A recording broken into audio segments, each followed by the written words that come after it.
Seigneur notre Dieu, tu nous vois et tu nous entends. Tu connais chacun et chacune de nous mieux que nous ne nous connaissons nous-mêmes. Tu nous aimes, nous qui ne l'avons vraiment pas mérité. Tu ne te lasses pas de nous venir en aide, alors même que nous sommes sans cesse sur le point de tout compromettre en voulant nous aider nous-mêmes. Tu es le juge, mais aussi le sauveur d'une pauvre humanité égarée. Nous t'en remercions et nous te louons. Nous nous réjouissons à la pensée de voir, au grand jour qui sera le tien, ce à quoi nous pouvons croire dès maintenant, dans la mesure où tu nous en donnes la liberté. Libère-nous à cette fin. Donne-nous de croire en toi, en ta vérité, d'une manière authentique, sincère et agissante.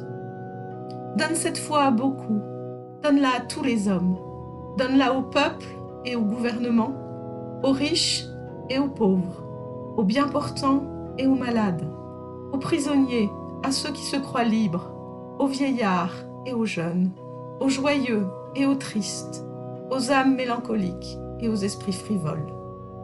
Il n'en est point qui n'ait besoin de croire et qui n'ait la promesse d'y parvenir.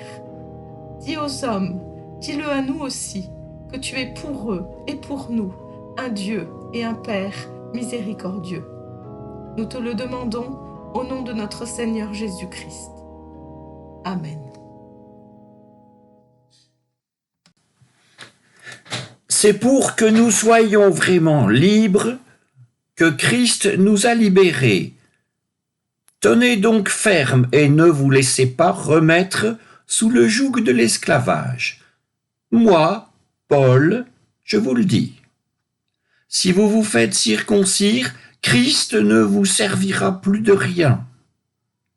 Et j'atteste encore une fois à tout homme qui se fait circoncire qu'il est tenu de pratiquer la loi intégralement. Vous avez rompu avec le Christ. Si vous placez votre justice dans la loi, vous êtes déchus de la grâce. Quant à nous, c'est par l'Esprit, en vertu de la foi, que nous attendons fermement que se réalise ce que la justification nous fait espérer. Car pour celui qui est en Jésus-Christ, ni la circoncision, ni l'incirconcision ne sont efficaces, mais la foi, agissant par l'amour. Vous courriez bien, mais qui, en vous barrant la route, empêche la vérité de vous entraîner? Une telle influence ne vient pas de celui qui vous appelle. Un peu de levain, et toute la pâte lève. Pour moi, j'ai confiance dans le Seigneur pour vous. Vous ne prendrez pas une autre orientation, mais celui qui jette le trouble parmi vous en subira la sanction, quel qu'il soit. Et quant à moi, frère, si je prêche encore la circoncision, pourquoi suis-je alors persécuté? Dans ce cas, le scandale de la croix est aboli. Alors qu'ils aillent donc se mutiler tout à fait, qu'ils se la coupent, ceux qui sèment le désordre parmi vous.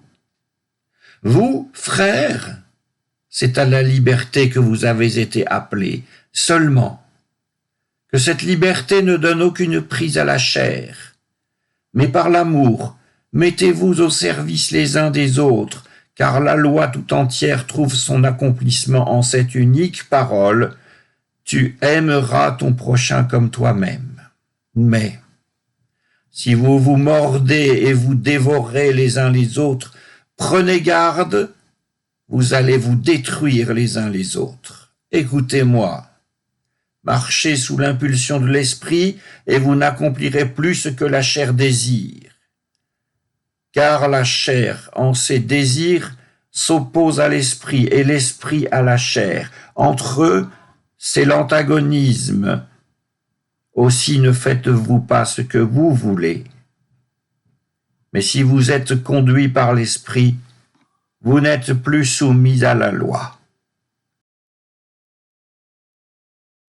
tout d'abord, nous avons la fin des propos que Dieu adresse à Élie dans la caverne à l'Horeb. Après, c'est tout autre chose. Enfin, c'est la suite, quoi. Alors Dieu dit, continue, tu oindras Jéhu, fils de Nimshi, comme roi sur Israël, et tu oindras Élisée, fils de Shaphat, d'Avel-Méhola, comme prophète à ta place. Tout homme qui échappera à l'épée de Hazaël, Jéhu le tuera, et tout homme qui échappera à l'épée de Jéhu, Élisée le tuera. Mais, dit l'Éternel, je laisserai en Israël un reste de 7000 hommes, tous ceux dont les genoux n'ont pas plié devant le Baal et dont la bouche ne lui a pas donné de baiser. Fin des propos de Dieu adressés à Élie. Élie partit de là et trouva Élisée, fils de Shaphat, qui labourait. Il avait à labourer 12 arpents, il en était au 12e. Élie passa près de lui et il lui jeta son manteau dessus. Élie abandonna les bœufs, courut après Élie et dit, « Permets que j'embrasse mon père et ma mère, et je te suivrai. » Élie lui dit, « Va, retourne, que t'ai-je donc fait ?» Alors il faut traduire un peu, mais c'est « tire-toi, barre-toi, je t'ai rien fait. » Le prenant au mot, Élisée s'en retourna sans le suivre, prit la paire de bœufs qu'il offrit en sacrifice. Avec l'attelage des bœufs, il fit cuire leur viande qu'il donna à manger aux siens. Puis il se leva. Il suivit Élie et fut à son service. Or, comme arrivait le temps où Jésus allait être enlevé du monde, il prit résolument la route de Jérusalem. Il envoya des messagers devant lui. Ceux-ci, s'étant mis en route, entrèrent dans un village de Samaritains pour préparer sa venue. Mais on ne l'accueillit pas, parce qu'il faisait route vers Jérusalem. Voyant cela, les disciples Jacques et Jean dirent, « Seigneur, veux-tu que nous disions que le feu tombe du ciel et les consume ?» Mais lui, se retournant, les réprimanda. Et ils firent route vers un autre village. Comme ils étaient en route, quelqu'un dit à Jésus en chemin, « Je te suivrai partout où tu iras. » Jésus lui répondit, « Les renards ont des terriers et les oiseaux du ciel des nids. Le Fils de l'homme, lui, n'a pas où poser sa tête. » Il dit à un autre, « Suis-moi. » Celui-ci répondit, « Permets-moi d'aller d'abord enterrer mon père. » Mais Jésus lui dit, « Laisse les morts enterrer leurs morts. Mais toi, va annoncer le règne de Dieu. » Un autre encore lui dit, « Je vais te suivre, Seigneur, mais d'abord permets-moi de faire mes adieux à ceux de ma maison. » Et Jésus lui dit, « Quiconque met la main à la charrue puis regarde en arrière n'est pas fait pour le royaume de Dieu. » Je me souviens d'un de mes professeurs de la faculté de théologie de Montpellier qui nous disait, s'agissant du traité de Luther, la liberté du chrétien, traité de 1520, que chaque théologien devrait le lire au moins une fois par an. Ce n'est pas un très long texte et il se lit en assez peu de temps, mais pourquoi devoir le lire puis le relire et le relire encore? Et ne pourrait-on pas le lire comme on lit d'autres livres, en soulignant, en faisant une fiche de lecture et en attendant que vienne le moment d'utiliser ces matériaux? On le peut toujours, bien entendu, mais telle n'était pas la recommandation de notre professeur. Sa recommandation d'ailleurs était multiple, elle concernait le texte, la lecture du texte, la lecture de la lecture du texte et la méditation de la recommandation elle-même. Alors les étudiants que nous fûmes ont-ils suivi cette recommandation? Je ne le sais pas et je n'ai jamais vraiment cherché à le savoir en interrogeant tel ou tel de mes collègues. Je me suis souvenu de la recommandation, mais je n'ai pas fait. Par contre, j'ai souvent pensé à la recommandation elle-même. J'ai souvent médité cette recommandation et, chemin faisant, j'ai découvert d'autres textes au sujet desquels il doit être possible de dire ce que le professeur disait. Il faut les relire au moins une fois par an. Et il en va, ça il ne l'avait pas dit, il en va de la liberté. Changeons un peu de perspective et demandons-nous quelle fut la prédication de Paul aux Galates. Paul y prêcha l'évangile. Et quel évangile? Il y avait en face de Paul des gens qui étaient issus du paganisme, il y avait aussi des gens qui étaient du judaïsme, et sans doute Paul avait enseigné que croire en Christ dispensait de toutes sortes d'obligations, que cette dispense n'avait de sens que dans l'amour. Et pourquoi l'amour? Parce que concrètement l'amour se donne et n'entend jamais réclamer quoi que ce soit en réponse de quiconque. C'est ce que Paul leur avait enseigné, et il leur avait aussi enseigné que l'amour est toujours menacé, à commencer même menacé par les propos qu'on utilise pour parler de lui. Nous n'avons pas le détail des discours de Paul, ce qu'il a tenu lorsqu'il était chez les Galates. Mais nous pouvons penser qu'il y eut des enseignements décisifs sur le Christ, sur l'esprit et sur l'amour. Discours s'efforçant de transmettre l'idée d'une discipline, pour que l'amour reste l'amour, pour que la liberté reste la liberté. Et Paul ne semble pas avoir réussi. Et cela, cette espèce d'échec, c'est l'épître aux Galates qui vient nous l'enseigner. Lorsque Paul fut parti, lorsque la pertinence et l'efficacité initiale de son enseignement se furent effacées, on vint, nous ne savons guère qui étaient ces on, mais on vint enseigner à des païens chrétiens non circoncis que la circoncision était indispensable et qu'ils devaient donc se faire circoncire, soit pour un salut divin, soit pour un salut ethnique, c'est-à-dire une forme bâtarde et agressive de la cohérence communautaire. Et une partie des Galates le crurent et le firent, le mirent en pratique, alors que non, dit et avait dit Paul, pas d'obligation d'aucune sorte, qui ferait de vous des gens méritants, car aucun mérite n'est nécessaire à celui qui vit sous la loi de la liberté. La loi de la liberté est une expression un peu contradictoire, loi et liberté, mais qui ne prend tout son sens justement que si l'on évoque en même temps l'amour.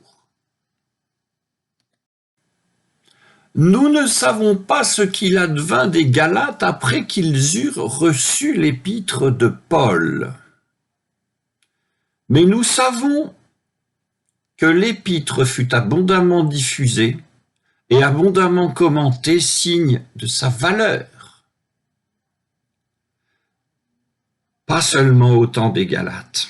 Petite sœur de l'épître aux Romains, l'épître aux Galates fut commentée par un Martin Luther au meilleur de sa forme. L'épître aux Romains aussi d'ailleurs, mais à un autre moment de la vie de Martin. Mais voici cependant une question. Après que Paul ait prêché la liberté en Galatie et après son départ, combien de temps s'écoula-t-il avant que s'étiole et disparaisse sa prédication et les fruits de cette prédication? Eh bien, on compte des semaines ou des années, peut-être même pas des années, guère plus, une année. Et tout se fut perdu. Cette durée avant que les choses se perdent vous paraît-elle brève?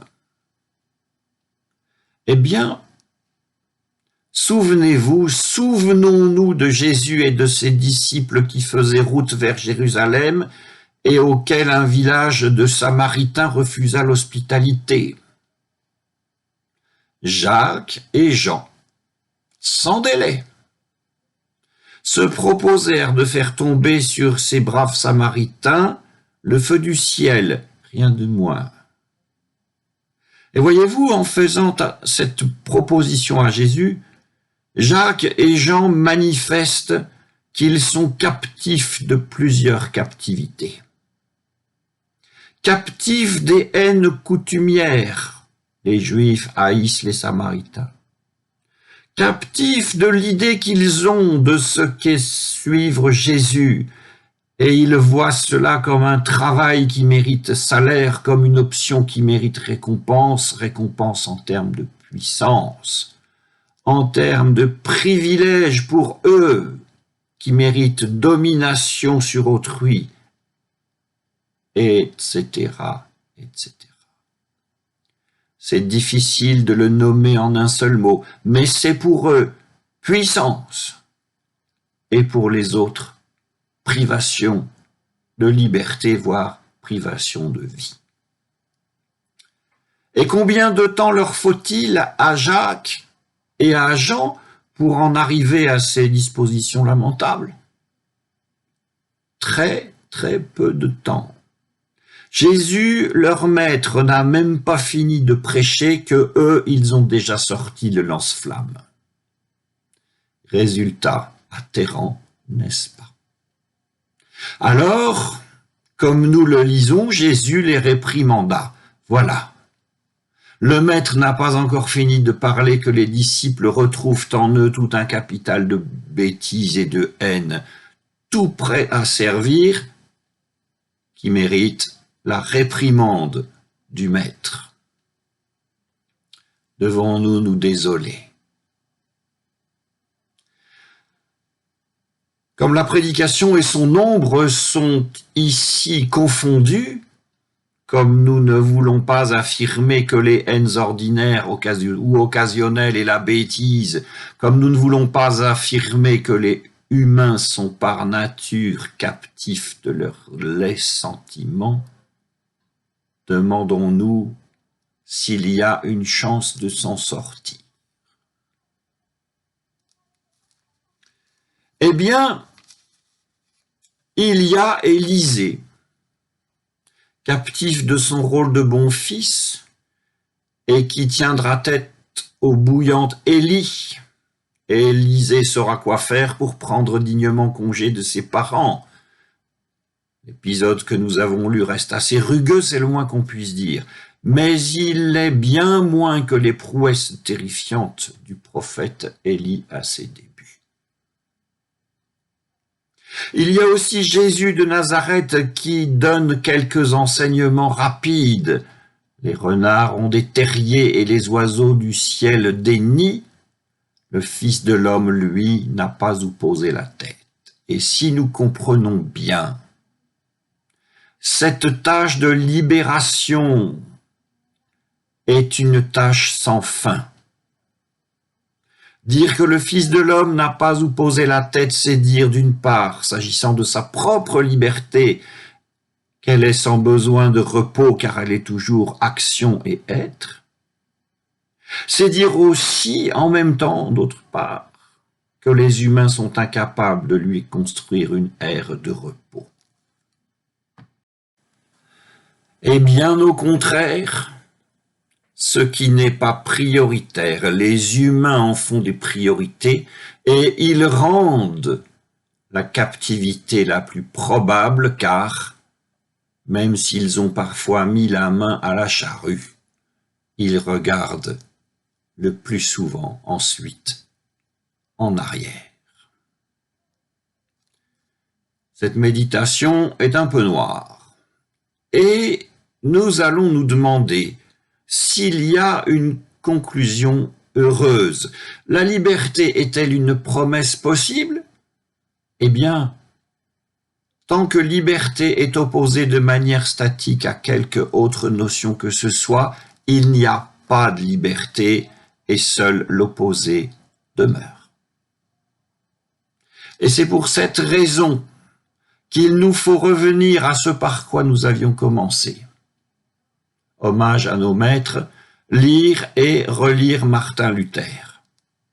Non pour que s'accroissent nos connaissances, mais pour méditer seulement sur la liberté de Martin Luther, ce qu'elle est, ce qu'elle fut, et pour méditer aussi sur notre liberté, sur ce dont elle est faite.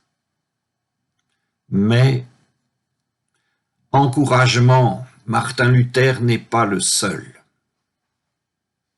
Il y a Emmanuel Levinas qui nous a donné, à la fin des années, au début des années 60, un difficile liberté.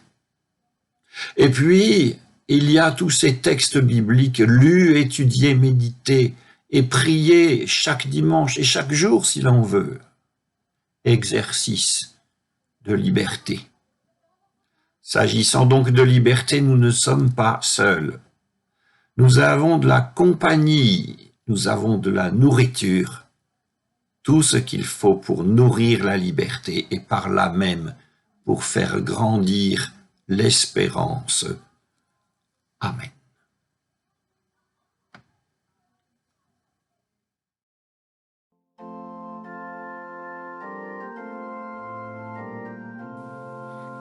Dans le monde entier, en ce dimanche, des croyants sont assemblés par l'Esprit Saint pour qu'ils montrent aux hommes le visage d'un peuple libre et sauvé. Prions ensemble. Dans le monde entier, des hommes cherchent la libération de leurs frères pour qu'ils sachent le faire dans le respect de toute personne et le souci d'une vraie liberté. Prions Dieu. Dans le monde entier, des hommes sont aliénés par l'injustice, l'oppression, la haine ou encore le péché.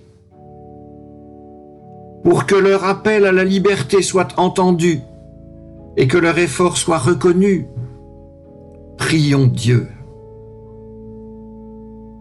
Ce monde entier, il est tout près de nous. Pour que nous sachions nous mettre au service de nos frères, de nos sœurs et de leur pleine liberté, prions Dieu. Prions Dieu et disons ensemble: Notre Père qui es aux cieux, que ton nom soit sanctifié, que ton règne vienne, que ta volonté soit faite sur la terre comme au ciel. Donne-nous aujourd'hui notre pain de ce jour. Pardonne-nous nos offenses comme nous pardonnons aussi à ceux qui nous ont offensés. Et ne nous laisse pas entrer en tentation, mais délivre-nous du mal. Car c'est à toi qu'appartiennent le règne, la puissance et la gloire pour les siècles des siècles. Amen.